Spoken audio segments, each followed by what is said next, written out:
Une campagne sur les réseaux sociaux appelée #Lamine a éclaté. Ce mouvement a pris de l'ampleur après la finale de la Ligue des Nations où le joueur de Barcelone et de l'Espagne, vainqueur du match, a livré une performance décevante et a été impliqué dans plusieurs actions controversées. Lamine Yamal. ¿Y qué fue? ¿Y si te da? Zabadata, Azere, Rakita, vamos. Se passe. Commençons par cette vidéo où Lamine détourne la tête de Ronaldo au moment même où Cristiano essaie de lui serrer la main. Cela a déclenché une vague de réactions virulentes de la part des détracteurs du prodige de 17 ans. Sur les réseaux sociaux, on peut lire des commentaires comme « Tu dois vraiment te sentir impuissant et sans valeur si tu n'es même pas capable de regarder ton adversaire en face après une leçon comme celle d'hier. Lamine Yamal est une honte qui ne représente ni l'Espagne ni ses valeurs. Honneur et respect à Cristiano Ronaldo pour lui avoir montré ce qu'est vraiment le football. » Et il cite l'exemple du geste d'Isco qui s'est approché de Ronaldo lorsqu'il était blessé. Oui, c'était un beau geste de respect de la part d'Isco, mais n'oublions pas l'âge de Lamine Yamal, c'est l'âge des jeunes maximalistes, et seuls ces détracteurs les plus acharnés peuvent juger un jeune footballeur aussi durement en scrutant chacun de ses faits et gestes sur le terrain comme dans la vie. En même temps, certaines photos du match racontent une toute autre histoire et montrent le respect mutuel entre les joueurs. Et oui, il existe une photo du moment précis où Lamine s'est détourné de Ronaldo alors qu'il lui serrait la main. C'était une seconde avant la poignée de main, Cristiano et Lamine se sont regardés, puis Yamal a détourné son regard vers un autre joueur.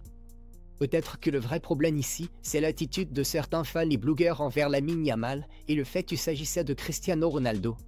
Par conséquent, je ne comprends personnellement pas le harcèlement pur et simple de Lamine. Je ne comprends pas non plus les commentaires de la légende du Real Madrid, Guti, à propos de la façon dont Yamal s'est présenté à la conférence de presse avant le match. Voici ce qu'il a dit: « Je n'ai pas aimé qu'il aille à la conférence de presse la tête tournée en arrière. On fait ce genre de choses en vacances ou dans sa vie privée, pas avec le club ou l'équipe nationale. » Mais alors, Guti, qu'en dis-tu? Et oui, il y a bien eu quelques confrontations entre Cristiano Ronaldo et Lamine Yamal, aussi bien avant que pendant le match.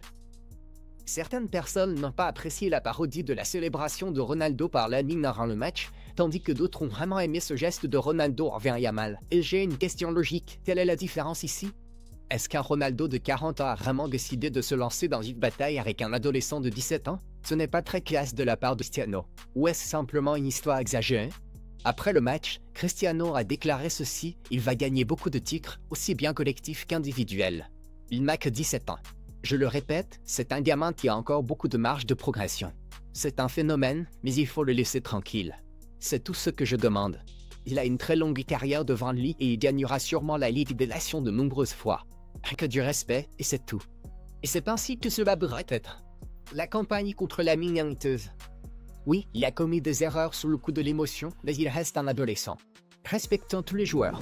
Lamine Yamal est un cadeau pour le football mondial. Les amis, qu'en pensez-vous?